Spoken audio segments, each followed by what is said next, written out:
Good morning, everyone. We're continuing here in the laws of KASHRUS of Rabbi Yamin Forst.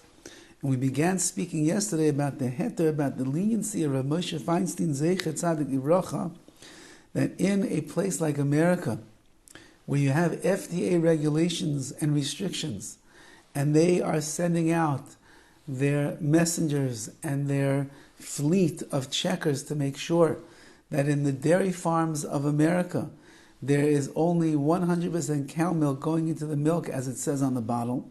So therefore, since there is a concept that the owner of that dairy farm is going to be afraid to play any games and to use milk of an animal that is not kosher as milk in his milk, because he's going to get fined, he's going to have to pay a lot of money, he's going to be exposed, he might end up losing his factor in his business.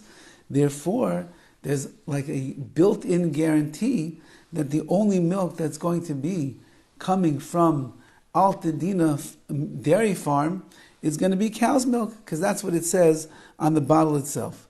Now, Devara of Zeh, according to what Rabbi Moshe Feinstein is saying, this is even better than living in a town where you can't find not kosher animals. Because over there, that would still be considered like milk that was milked without a juice seeing. And Chazal say that you're still not allowed to drink that. However, in this case over here, with the fact that there's the fear factor of the government coming and catching them in the act of using non-kosher milk in their dairy, so it's almost as good as the Jew watching to make sure that there's no non-kosher milk that's going inside. Now, says Rav Forst, even though that many people rely upon this opinion of Rav Moshe Feinstein to drink the milk of Nachum, of the non-Jews today, and it doesn't have to be Chalav Yisrael specifically, Roy lehem ladas, they should still know. This is only a heter, it's only a leniency for someone who wants to be makro, who wants to be lenient in these areas. Aval Kasa, but Rav Moshe himself writes, Sheroy leval nefesh leven Torah, lahachmir al atzmai, someone who holds themselves to a higher standard, so then it is fitting for them to be machmir, to be more stringent on himself. They should only drink milk that was milked at a time that a Jew was watching the milking process take place. However, if you live in a far flung place, you're a kiruv rabbi in Kansas City or in Iowa, and it's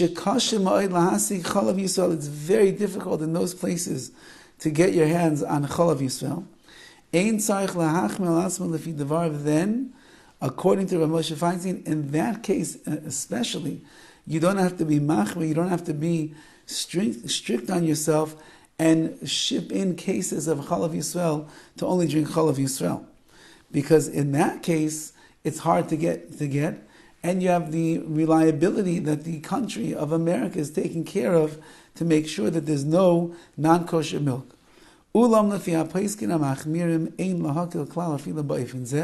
However, if you go according to the more machmir, the more strict halachic authorities, even in that case over there, where you are far away from being able to get Chalav Yisrael, you still cannot be lenient. When you're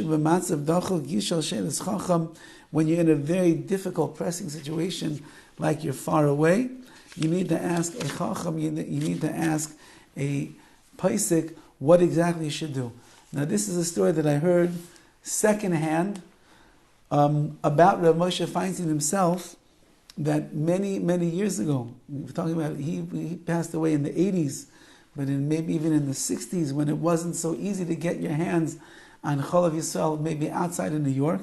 He came to visit a very chashuv Rav in Florida, Miami, who was a giant posek himself. And when they got off the plane, when Rav Moshe got off the plane, he asked about the matzav, the situation of Chalav Yisrael. He told him the only way to get Chalav Yisrael is we have to go to a certain farm and we have to milk the cow or watch the cow get milked ourselves. And Rav Moshe said, let's go. And they took a trip to the farm and they watched the cow being milked, and that's the way that Rav Moshe had milk while he was on that visit to New York. So although Rav Moshe held that there is a leniency that can be taken up by a person when is necessary, or when they feel that they're in that category, Rav Moshe himself certainly looked at himself as a Baal Nefesh, someone that was on a higher level. He looked at himself as a Ben Torah, someone who abides the best that he can by the laws of the Torah, and therefore he went out of his way to make sure that the milk was Chalav Yisrael. So whoever is listening, whether if you are a person who drinks a Chalav Yisrael only, so here you hear it over here, why it is so important to do that. If you're a person that does not drink Chalav Yisrael, you certainly have what to rely upon. And if you look at yourself as not being a Baal Nefesh, not being on a higher level, as not being a Ben Torah, not being someone that tries their best to abide by all that it says in the Torah, the halachas, to keep them in a more elevated way, so then certainly you have a heter, you have a leniency to rely upon, Rav Moshe Feinstein, but perhaps a person will think about it as they grow through life and see if perhaps maybe keeping Chalav Yisrael, especially here. We live in Los Angeles, some people listening in Eretz Yisrael, listening in New York, Baltimore, different places. It's almost easy to get Chalav Yisrael today. The easier that it is, the less of a reason we have not to keep it. But each person will ask their LOR, their local Orthodox rabbi, what would be the best hanhaga, the best way for them to keep this halacha of Chalav Yisrael.